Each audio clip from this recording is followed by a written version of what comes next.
छत्रपती संभाजीनगरच्या मध्ये पाण्यासाठी न्यायाधीश रस्त्यावर उतरल्याची माहिती समोर येते। छत्रपती संभाजीनगरमध्ये पाण्यासाठी चक्क न्यायाधीश सुद्धा रस्त्यावर उतरले। रणरणत्या उन्हामध्ये पाणी पुरवठा योजनेची त्यांनी पाहणी केल्याची माहिती समोर येते। न्यायमूर्ती रवींद्र घुगे RM जोशी यांच्याकडून योजनेची पाहणी करण्यात आलेली आहे। तर उन्हाळी सुट्ट्या सुरू असतानाही न्यायमूर्ती ॲक्शन मोडवर दिसतात। संभाजीनगरची पाणी पुरवठा योजना तातडीने सुरू करा असे न्यायाधीशांचे आदेश आहेत आणि त्यामध्येच आता न्यायाधीश स्वतः या योजनेची पाहणी करण्यासाठी रस्त्यावर उतरल्याचं पाहायला मिळते। छत्रपती संभाजीनगर ज्या ठिकाणी पाण्याची बांधवा आहे आणि दर काही वेळेला तर इथं 8-10 दिवसातून एकदा फक्त पाणी येतं आणि अशामध्ये जी योजना आहे ती का सुरू नाहीये किंवा का पाणी वेळेवर लोकांना मिळत नाही असा सवाल उपस्थित केला जात असताना स्वतः न्यायाधीश आता पाण्यासाठी रस्त्यावर उतरल्याचं पाहायला मिळते। रणरणत्या उन्हामध्ये पाणी पुरवठा योजनेची पाहणी त्यांनी केलेली आहे। न्यायमूर्ती रवींद्र घुगे RM जोशी यांनी या योजनेची पाहणी केली आहे। तर उन्हाळी सुट्ट्या सुरू असतानाही न्यायमूर्ती ॲक्शन मोडवर पाहायला मिळतात।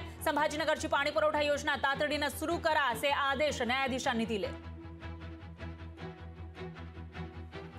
तर ही थेट दृश्य आपण बघू शकतो। छत्रपती संभाजीनगर मधली या ठिकाणी नेहमीच पाण्याची समस्या असते। बऱ्याच वेळेला इथल्या लोकांना 8-10 दिवसातून एकदा पाणी येतं। पाणी त्यांना पुरवून वापरावं लागतं आणि जपून पाणी वापरावं लागतं। अशा या छत्रपती संभाजीनगर मध्ये जी योजना आहे ती मात्र अजूनही कार्यान्वित झाल्याचं दिसत नाहीये। पाणी पुरवठ्याची योजना कागदावरच आहे की काय असा सवाल इथल्या लोकांना सुद्धा पडलेला आहे आणि तसाच सवाल न्यायाधीशांनाही पडलाय की काय असा सवाल उपस्थित होतोय। कारण स्वतः न्यायाधीश उन्हाळी सुट्ट्या असताना सुद्धा रस्त्यावर उतरलेले आहेत आणि जी पाण्याची योजना आहे त्याची पाहणी करताना दिसून येतात। त्यामुळे आता न्यायाधीश जेव्हा पाण्यासाठी रस्त्यावर उतरले त्याची पाहणी करतायत या योजनेची, त्यानंतर तरी ही योजना कार्यान्वित होणार का ते बघावं लागेल। तर उन्हाळा सुरू आहे आणि उन्हाळ्यामध्ये तर पाणी मिळणारच नाही अशी जणू एक धारणा इथल्या लोकांची असते आणि अशामध्ये जी योजना आहे ती मात्र कुठे काम करते असा सवाल छत्रपती संभाजीनगर वासियांना पडलेला असतो आणि त्या पार्श्वभूमीवर आता न्यायाधीश स्वतः रस्त्यावर उतरून या योजनेची पाहणी करताना दिसून येत आहेत।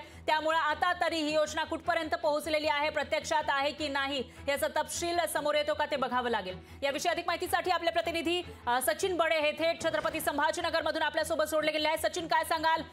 छत्रपती संभाजीनगर ज्या ठिकाणी पाण्याची नेहमीच बांधवा असते त्या ठिकाणी पाण्याची योजना असल्याचंही कळतंय आणि त्याच योजनेची पाहणी करण्यासाठी न्यायाधीश रस्त्यावर उतरल्याचं दिसतंय। काय अपडेट्स आहेत याविषयी?